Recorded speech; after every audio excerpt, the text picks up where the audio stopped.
Dalam Islam, Jibril adalah malaikat yang memiliki kekuatan luar biasa. Dipercaya sebagai penyampai wahyu Allah kepada para nabi. Suatu ketika, dalam kisah yang diriwayatkan, ada sebuah kaum yang durhaka dan menolak peringatan Allah. Allah memerintahkan Jibril untuk menghancurkan mereka dengan kekuatan yang Allah berikan.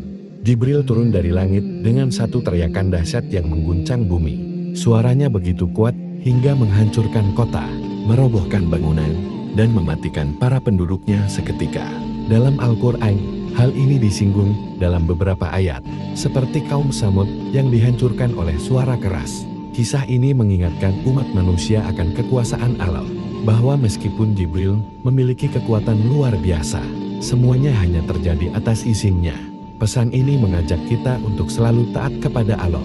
Dalam Islam, pada suatu malam, Rasulullah SAW mendirikan salat malam dengan penuh kehusyukan.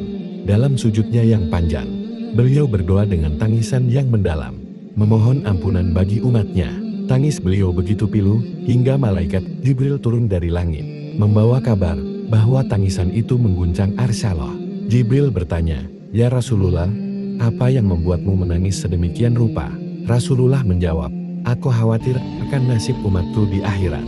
Mendengar hal ini, Allah SWT memerintahkan Jibril untuk menyampaikan bahwa dia tidak akan mengecewakan Rasulnya dan bahwa ampunannya luas bagi umat yang bertobat.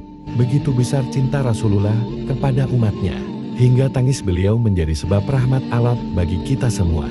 Dalam Islam, jenazah yang dijaga oleh Allah SWT adalah mereka yang semasa hidupnya taat beribadah dan memiliki akhlak mulia. Rasulullah SAW bersabda bahwa di antara tanda-tanda jenazah yang dirahmati Allah adalah wajahnya yang bercahaya, baunya yang harum, dan kemudahan saat proses pemakamannya. Orang seperti ini bisa termasuk mereka yang menjaga salat, berbakti kepada orang tua, bersedekah ikhlas, dan berperilaku baik terhadap sesama. Allah menjaga kehormatan mereka bahkan setelah meninggal dunia. Oleh sebab itu, mari kita berusaha menjadi hamba yang istiqamah agar Allah menjaga kita hingga akhir hayat. Dalam Islam, Sayyidah Aisyah, istri Nabi Muhammad, pernah difitnah dalam peristiwa Haditsul Ifk. Fitnah ini terjadi ketika Aisyah dituduh melakukan perbuatan yang tidak pantas setelah tertinggal dari rombongan dalam perjalanan. Berita dusta itu menyebar di kalangan kaum muslimin, menyebabkan keresahan besar, terutama bagi Aisyah dan Rasulullah. Aisyah merasa sangat tertekan dan hanya bisa berserah diri kepada Allah. Rasulullah pun tidak mengambil keputusan hingga wahyu turun. Beberapa waktu kemudian, Allah membela Aisyah dengan menurunkan ayat dalam surah An-Nur ayat 11:26 yang menegaskan bahwa tuduhan itu adalah fitnah belaka. Allah membersihkan nama Aisyah dan memperingatkan kaum muslimin agar berhati-hati terhadap gosip dan fitnah. Peristiwa ini mengajarkan pentingnya menjaga lisan, tidak mudah percaya pada kabar tanpa bukti. Dalam Islam, seorang lelaki yang ikhlas dalam beribadah adalah dia yang menyembah Allah, bukan karena ingin dilihat atau dipuji, melainkan semata-mata karena cintanya kepadanya. Rasulullah SAW pernah bersabda, amalan yang paling dicintai Allah adalah yang dilakukan dengan ikhlas, meskipun kecil. Bayangkan seorang pemuda yang bangun di tengah malam untuk tahajud, tanpa ada yang tahu. Di saat dunia terlelap, dia berdiri di hadapan Allah, mengadu, bersyukur, dan memohon ampunan. Bukan karena mengharapkan pujian, tetapi karena dia sadar bahwa segala yang dimilikinya berasal dari Allah. Keikhlasan adalah ruh ibadah. Ketika hati tulus, amal menjadi bernilai di sisi Allah, dan ia pun menjadi hamba yang mulia. Dalam Islam, ada sebuah kisah inspiratif tentang burung. Beo dan sakaratul maut dalam Islam diceritakan. Seorang ulama memiliki burung beo yang pandai menirukan ucapan. Ia mengajari burung tersebut untuk mengucapkan kalimat la ilaha illallah setiap hari. Burung itu mengulang kalimat tersebut hingga terdengar seperti ahli zikir. Namun suatu hari, burung beo itu diserang oleh seekor kucing. Dalam ketakutan dan panik, burung itu berteriak kacau, lupa semua yang telah ia ucapkan sebelumnya. Ulama itu terdiam, merenung, dan berkata, ini pelajaran bagi kita. Jangan hanya melatih lisan untuk berzikir, Tapi latihlah hati untuk mengingat Allah, karena saat sakaratul maut tiba, yang keluar bukan apa yang sering diucapkan, tapi apa yang benar-benar ada dalam hati. Kisah ini mengajarkan pentingnya keikhlasan dan zikir yang hidup di dalam hati, bukan sekadar di bibir.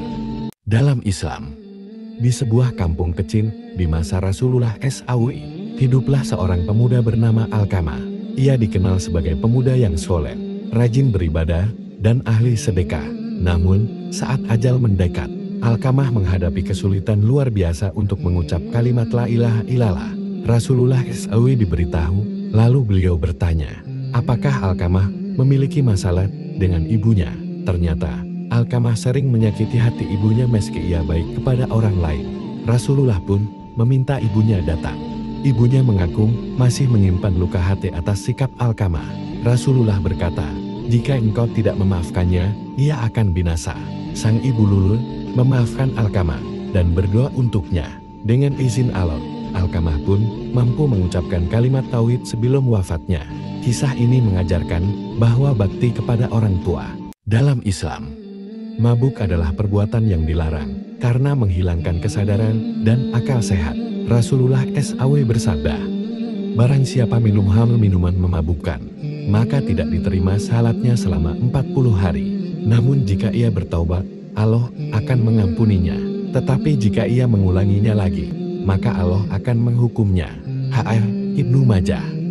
Hadis ini mengajarkan bahwa dosa akibat mabuk memiliki dampak serius pada hubungan spiritual seseorang, termasuk diterimanya ibadah. Namun, pintu taubat selalu terbuka jika seseorang benar-benar menyesal, berhenti, dan berkomitmen untuk tidak mengulanginya. Allah Maha Pengampun dan Maha Penyayang. Islam mendorong kita menjaga diri dari hal-hal yang merusak akal dan ibadah. Dalam Islam, suatu hari, ketika Rasulullah bersama para sahabat, mereka sedang menghadapi kelaparan karena persediaan makanan sangat sedikit. Dalam sebuah peristiwa terkenal, Jabir bin Abdullah mengundang Rasulullah ke rumahnya untuk makan. Jabir hanya memiliki sedikit roti dan daging kambing kecil.